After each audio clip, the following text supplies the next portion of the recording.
Recording रखें कि अगर जनता हमरा के मौका दे दिलस तो इ नगरा के इतिहास, पंचायत के इतिहास हम बदल दे। इ पहला पंचायत हुई पूरा छपरा जिला में कि सेवा के कोनो अंते नहीं है।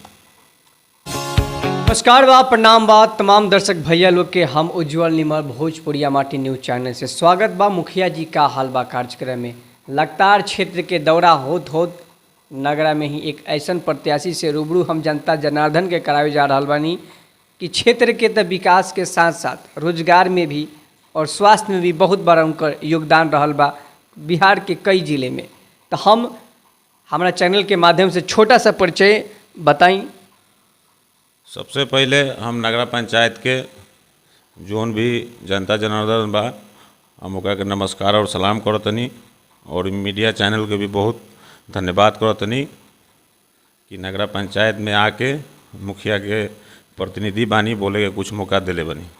लगता रौरा पहली बार चुनाव मैदान में जंग में आगे आई बानी। चुनावी जन माहौल अभी गर्मा गर्म जन चल रहा बा, तो सबसे बड़ा सोच का बा कि चुनावी मैदान में आगे आई हो? सबसे बड़ा सोच बा हमार इ नगरा पंचायत के पहला काम हमार सेवा। इ सोच ले बनी हम कि अगर नगरा पंचायत में अगर पंचायत के लोग जनता जनार्दन हमरा के मौका दिलस तो इ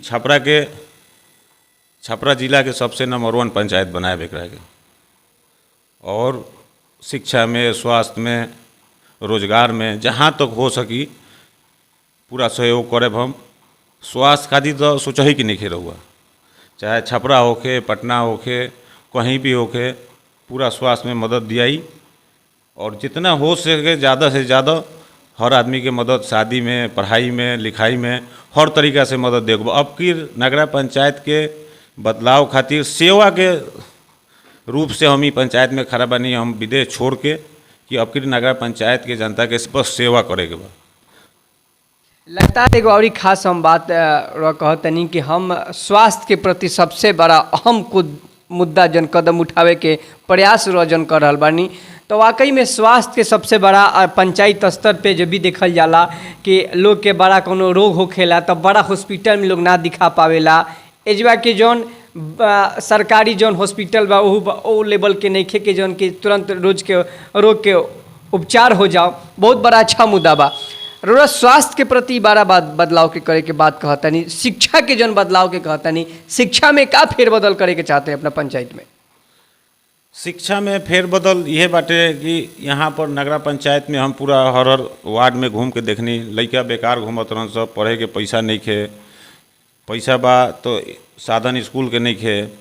बदलाव में यह बा कि अगर हमरा के मौका मिल गल, यहाँ हम जीत गनी चुनाव और लोग हमरा के चुन लेलस, तो सबसे पहला कार्य हमारे ये बाटे कि जितना भी गरीब आदमी बाटे जरा पैसा नहीं खे उ लड़का के सारा के हम व्यवस्था पढ़ाई के करे, एडमिशन करावे के खर्चा, ओकर पूरा यानी जोन भी ओकरा आवे जाए के खर्चा, जितना लड़का वहाँ से जोन मैट्रिक कैले वहाँ से पैसा नहीं खे एग्जाम देवे के ओकरा के खर्चा, जितना लड़का वहाँ से कि जोन अभी आगे पढ़े के चाहत से लेकिन ओकरा घर से क्षमता नहीं खे, पैसा नहीं खे पढ़े के, ओकरा के पूरा खर्चा के व्यवस्था हम करे।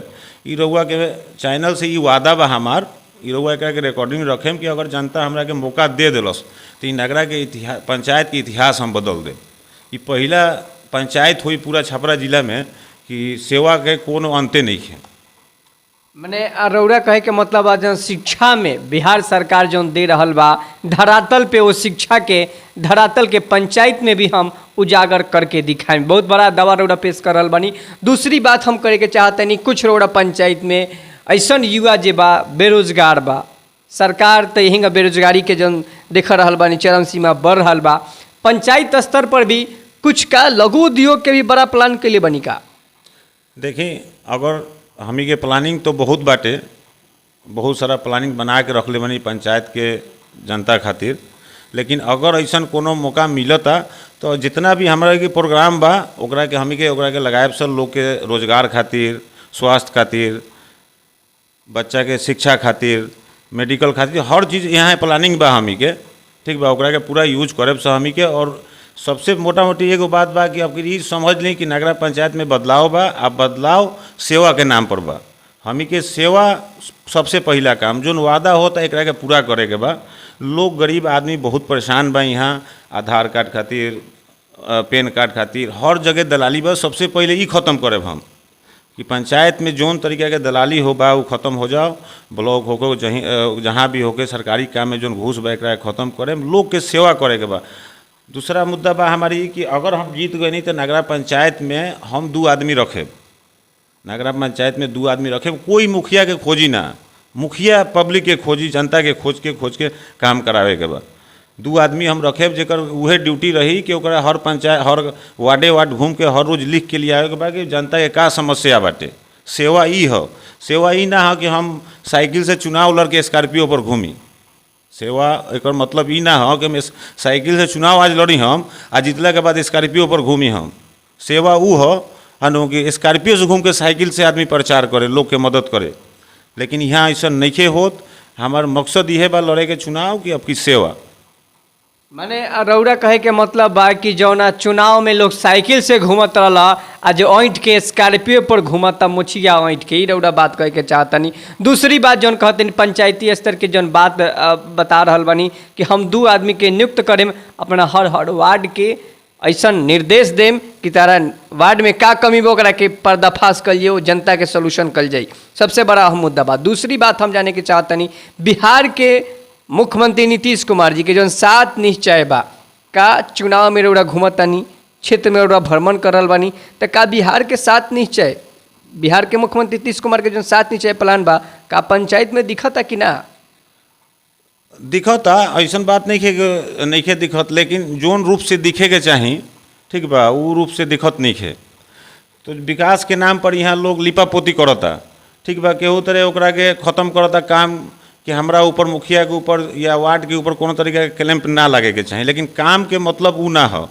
काम के मतलब सिर्फ रोड बनावल ना हो पब्लिक खातिर, काम के मतलब सेवा, और सेवा ई लोग में बाना।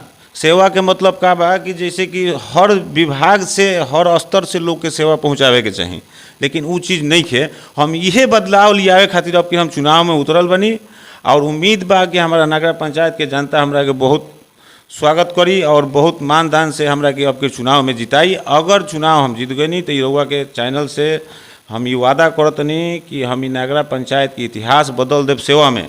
और स्वास्थ्य में जहाँ तक रउआ सवाल कोई नहीं है तो आज भी हम नगरा पंचायत के ना को जिला के लोग के इलाज कराविला हम पटना में, को जिला के लोग के हम इलाज कराविला पटना में, और हर तरीका से मदद। आज भी 2-3 आदमी के इलाज चलता पटना में, जहाँ कोई छपरा के बा, कोई सिवान के बाटे, कोई खुदाई बा के बा, कोई उल्हमपुर के बा, ऐसा कई गो जिला के लोग के इलाज करा के लाखों रुपया के मदद हम पहुँचाविला। तो यहाँ हम ना भी रही पंचायत में तो फिर भी हमार मदद उ लोग तक पहुँचत रहे। तो ये हमार सेवा के भावना बाटे, हम सेवा करे जनता के। अगर हम जीते तो सबसे पहला मकसद हमार सेवा। बहुत बढ़िया विचार बा और बहुत बढ़िया सोच बा। वाकई में बदलाव के हर इतिहास में बड़ा बदलाव देखल गई बा, और कहल गई बा कि जब भी इतिहास लिखाइल बा तो एगो नया सोच और उम्मीद के साथ लिखाइल बा। तो इतिहास पंचायती स्तर पे दिख रहा बा विकास, और विकास में कोई नया नया दावा पेश कर रहा बा तो कोई नया नया प्रत्याशी भी आगे आ रहा बा।